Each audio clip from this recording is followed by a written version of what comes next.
When you struggle is you've fallen off the exercise and diet wagon. So how do you get back on and stay on? Please welcome exercise physiologist Terry Dupler with Memorial Hermann Sport Medicine Institute and Beth Irvine, lifestyle expert and author of Healthy Mother, Healthy Child. Hi there. I think, let me ask the question to the audience here. How many of you have fallen off that wagon before? Yeah. How many of you have fallen off the wagon several times? Yeah.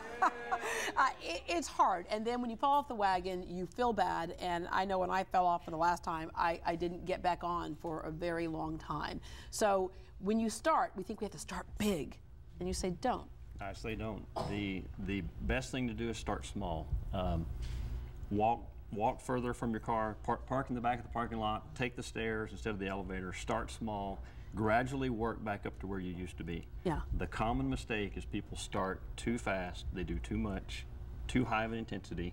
They try to start back exactly where they stopped off, and that's not the way to go about it. And start ASAP. Start as soon as possible. As soon as you can get your mind made up that it's time to start back, but start back small. Yeah, and Beth, I found that one of the things that happens is that when you sit and you don't start back, then you start slipping into the old eating habits as well. You were a nurse, and your diet consisted of running out the door for breakfast is a donut and some coffee. Yeah, and that's one thing I really wanted to speak about today. Even though we have all this healthy food that I eat now, I really was in that way of eating as a nurse. I mean, we just grabbed whatever, and I lived on glazed donuts and strong coffee. Yeah, you're busy with taking care of everybody else. Yeah.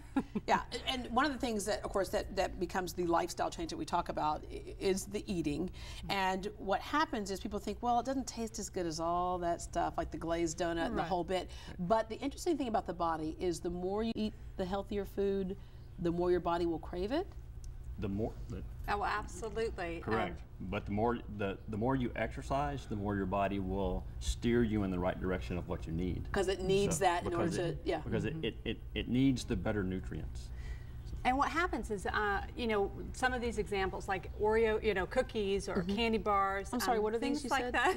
Little Oreo cookies. Oh, I've never seen those before. They're kind of famous. Interesting. And, you know, a lot of people love those sort of things for a quick snack. And what happens is you eat those things and you do crave them. You know, then you want more. Yeah. But if you can break that cycle and get into the habit of, say, you know, I think a healthy alternative is something like a Luna bar or a handful of almonds or an apple or an orange. And I know that doesn't sound as good, but once you get into that frame of mind and that habit, really it is that new habit, your body actually craves that healthier food. Right, and also if you eat the right thing, you won't crave the wrong thing. Correct, and as long as we're on the habit theme, let's get into the habit of exercise, because that's also kind of the theme that we've heard today during the show is once you get into the habit of regular exercise, then this will become an easier habit to follow also. Yeah, I think the words diet and exercise loom really big in our heads, and we think it's some big mystery out there, and it really isn't. Exercise is as simple as you said. Walk the dogs 20 minutes longer.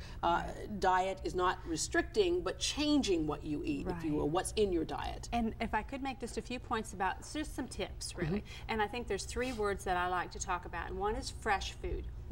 So when you go to the grocery store, go to the peripheral of the grocery store. Maybe you've heard this before, but all the fresh food lives around the outer edge. So your produce, your dairy, your meat, your breads, all the things that they bring in fresh daily, you know, those are on the outer edges, so some of these things.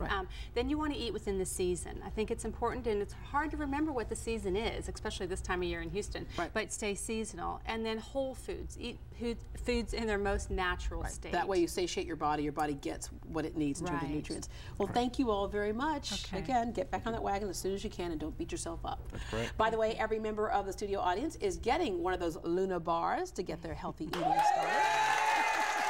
When we come back, why is it difficult for some women to lose weight after a baby or once they hit their 40s and that thing called menopause? We talked a little bit about that earlier, but it may have nothing to do with your diet or exercise program. How thyroid and other hormones play a role in your weight loss struggles.